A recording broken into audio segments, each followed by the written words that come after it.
Assalamualaikum warahmatullahi wabarakatuh Pak. Waalaikumsalam. Perkenalkan Pak, saya Aldino Kasena Pak dengan rekan saya Abai Hakim Rizwan Pak. Boleh saya wawancarain Bapak Pak? Oke. Eh, Sebentar saja Pak, kita akan wawancara. Boleh perkenalkan diri Bapak dulu, seperti nama Bapak, sudah berapa lama Bapak bekerja di UNP ini Pak? Oke, baiklah, saya Muhammad Faisal ya. Saya dosen ilmu hukum dari tahun 2023 sama dengan seringan dengan pembukaan prodi hukum tahun 2023. Oke. Baik Pak, selanjutnya Pak, Bapak berasal dari mana Bapak? Kalau saya lahir dan besar itu di Padang. Tapi kalau asal orang tua itu di Tanah Datar, di Sungai Tarap. Mataram Pak. Sebelum di sini Bapak pernah nggak bekerja di tempat lain Pak? Saya dulu pernah 3 bulan di bank swasta. 3 bulan. Baik, Pak.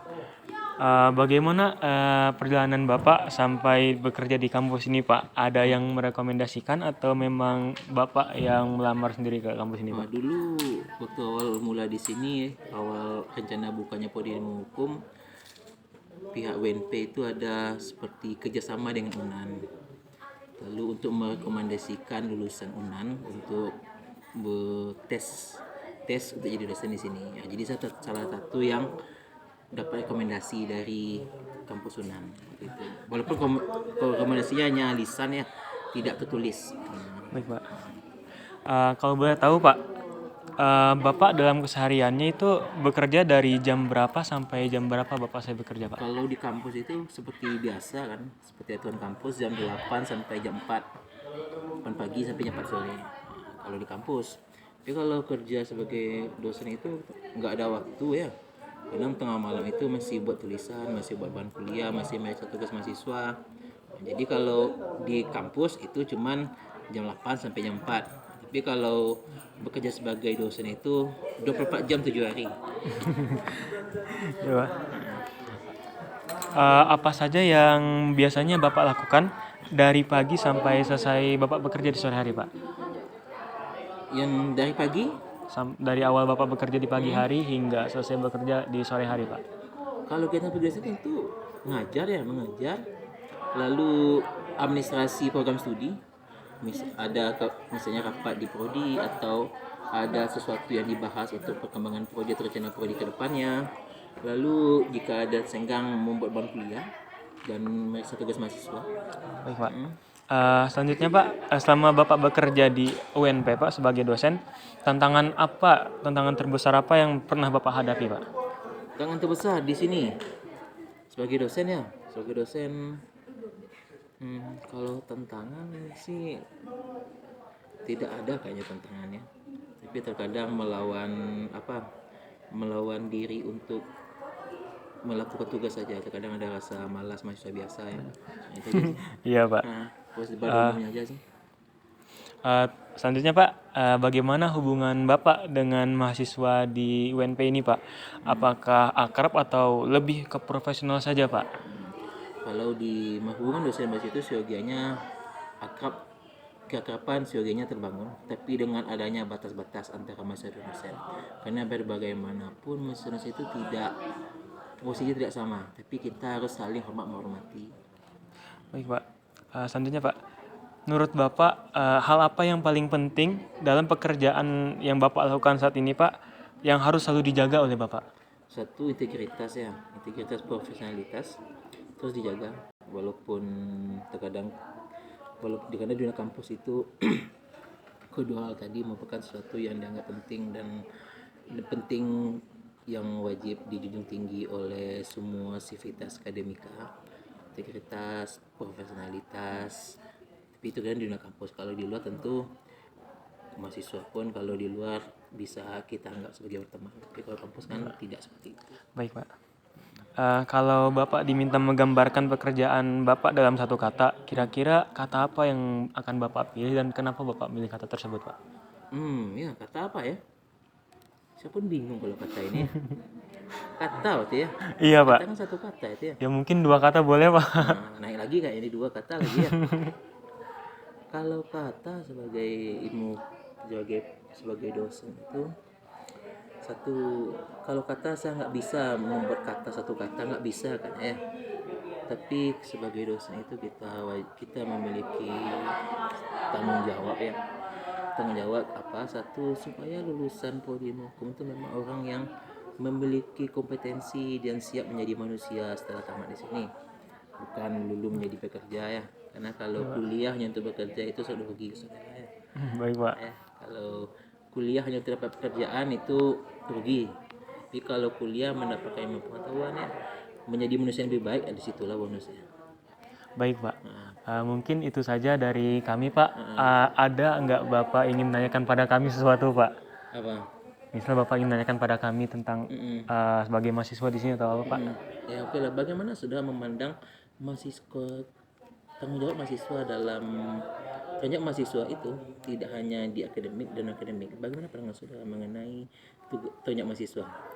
Tanggung jawab mahasiswa ini menurut saya Pak, dalam akademik kita bertanggung jawab dikarenakan kita sudah memilih program studi yang kita inginkan, maka kita bertanggung jawab sungguh-sungguh dalam menjalankan apa yang jadi kewajiban kita di situ. Misal kita memilih program studi ilmu hukum, maka kita bertanggung jawab untuk belajar hukum secara sungguh-sungguh, sebagaimana seluk-beluknya hukum tersebut, dan juga kita menjadi pribadi yang baik untuk bangsa depan bangsa ini Pak.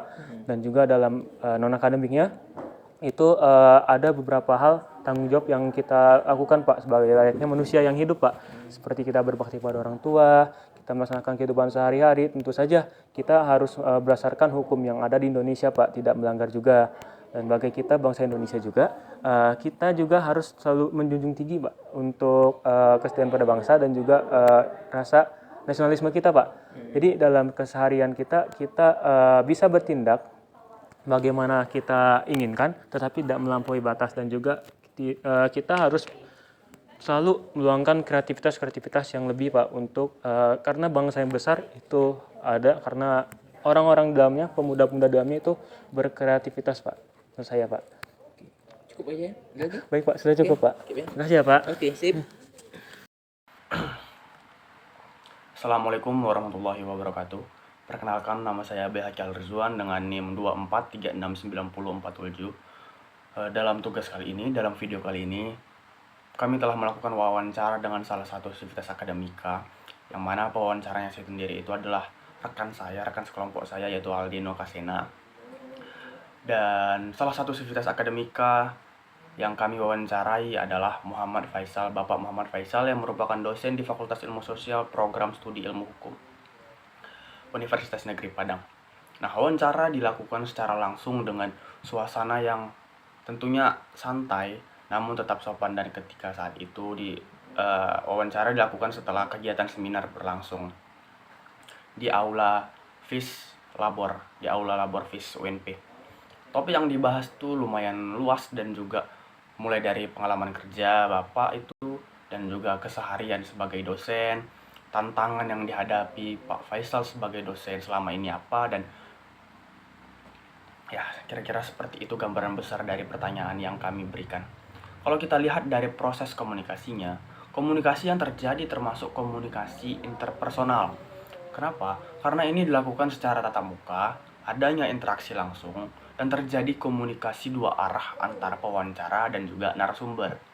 Selain itu, komunikasi yang dilakukan juga merupakan gabungan antara verbal dan non-verbal.